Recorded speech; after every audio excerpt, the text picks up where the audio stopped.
Японец американского происхождения. 280 ta ot kuchi, объем двигателя 3,5. Infiniti M35. 2008-yil probeg atigi 74 milda. Salon просто сказка. Состояниеga qaranglar va ichi kengligini. 4 ta yangi balon, полный elektropaket, pamять сидений, rulli ham elektroprivodda. Mana rulga o'tirganingizda vid shunaqa ochiladi sizlarga. Bu yerda originalniy деревянный stavkalar. Mana bu joy o'zi samolyot bu yotibdi, qaranglar. Soatiga отдельный baho, avtomat коробка Tiptronic, подогрев обдув сидений, двухзонный климат-контроль, заводская орка-камера, акустическая система Bose, круиз-контроль, управление мультимедиа. Pozitsiya juda topoviy hisoblanadi. Kelib ko'rishingiz mumkin, tekshirishingiz mumkin.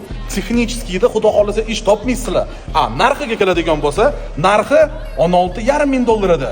Endi takoy kichkina auksion qilmoqchiman. Kommentga yozinglar, realniy oladigan odam nech pul berasizlar? Hamma kommentariyni o'qiyman. Menga to'g'ri keladigan narxi yozganlar bo'lsa, men o'zim aloqaga chiqaman, gaplashaveramiz.